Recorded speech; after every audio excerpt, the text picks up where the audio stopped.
Bonjour et bienvenue dans cette revue de presse pour Medscape.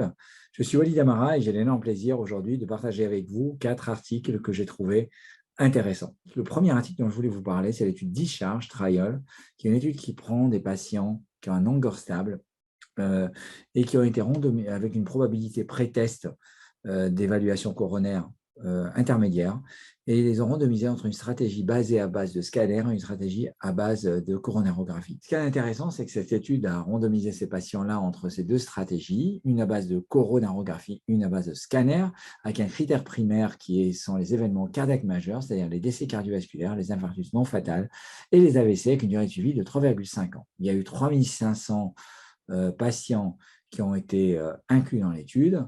Et résultat des courses, résultat des courses, il n'y a pas eu de différence sur le critère primaire de jugement, mais on note plus de complications dans le groupe qui a eu la coronarographie plutôt que dans le groupe qui a eu un scanner coronaire. Donc, quand même, léger avantage au coroscanner. Et donc, je pense vraiment changement de paradigme dans l'avenir pour l'évaluation de ces patients stables. On peut imaginer également que d'une part, on évalue bien leurs lésions coronaires, ça permet de mieux déterminer leur cible de cholestérol et bien sûr d'éviter les risques d'une stratégie invasive. Deuxième article, je vais aller un peu plus dans le domaine de la rythmologie. Et là, une étude pragmatique a été publiée dans JACC Clinical Electrophysiology en février 2022. Et dans cette étude, ils ont randomisé des patients qui avaient une syncope et une probabilité, on va dire, de BAV qui avait été jugée intermédiaire, c'est-à-dire qu'ils avaient soit et qui avaient en gros un bloc de branche gauche complet, soit un bloc de branche droit associé à un hémibloc, en général antérieur gauche. Et le critère primaire de jugement, c'était un critère composite qui comprenait les décès cardiovasculaires, les syncopes, les bradycardies, qui nécessitaient un stimulateur cardiaque et les devices. Et en fait, les patients ont été randomisés entre deux stratégies, une stratégie à base de moniteur cardiaque implantable, c'est-à-dire de holter implantable, et une stratégie à base d'implantation de stimulateur cardiaque d'emblée. Résultat des courses, il y avait moins d'événements cardiaques majeurs dans le groupe stimulateur cardiaque, c'est-à-dire c'était 35% versus 76%,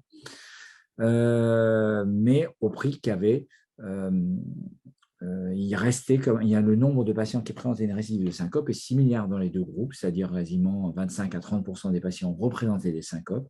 C'est-à-dire que lorsque vous mettez un stimulateur cardiaque, finalement, vous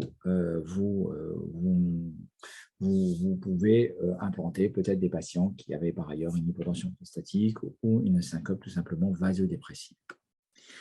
Donc, je ne dis pas qu'il va falloir implanter les blocs bifasciculaires, mais ça permet également d'ouvrir le débat et qu'on sait que maintenant, dans les dernières recommandations, il y a un grade 2 pour les patients qui ont des syncopes à forte probabilité de BAV et qui ont un bloc trifasciculaire. Et on pouvait éventuellement, si le sujet est âgé, fragile, implanter d'emblée un stimulateur cardiaque. Ça reste une situation assez rare, mais intéressante à discuter. Troisième étude, c'est une étude qui s'appelle DREAM ICD-2 et qui a été publiée dans Circulation. Dans cette étude, ils se sont intéressés finalement à, vous savez que les patients, lorsqu'ils sont implantés en prévention secondaire d'un défibrillateur et concernant la conduite automobile, il est classiquement déconseillé ou contre-indiqué de conduire son véhicule privé pendant 6 mois parce qu'il y a une probabilité de récidive de choc, de survenue d'un choc approprié, d'un trouble du rythme ventriculaire pendant les 6 premiers mois.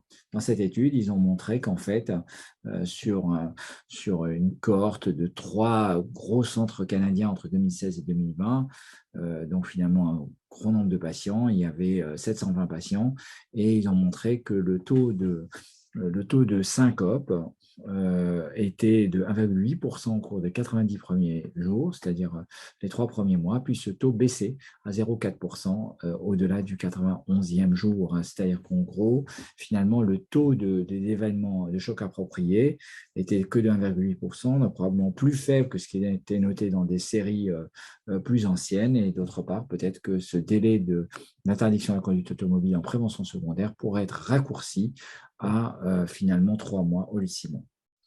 Et dernière étude, une étude qui est là aussi pour vous faire réfléchir, qui s'appelle VitalAF, qui a été publiée là tout récemment en mars 2022, dans Circulation également.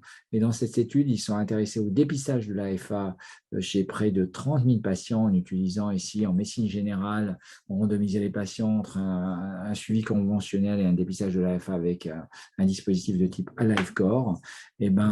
Dans cette étude, ils retrouvent finalement un taux de diagnostic de FA similaire dans les deux groupes, c'est-à-dire que le diagnostic de FA n'était pas augmenté par le recours à finalement ces dispositifs d'usage intermittent. D'une part, probablement on peut supposer que les médecins qui étaient dans l'étude étaient sensibilisés au dépistage de la FA, c'est un biais.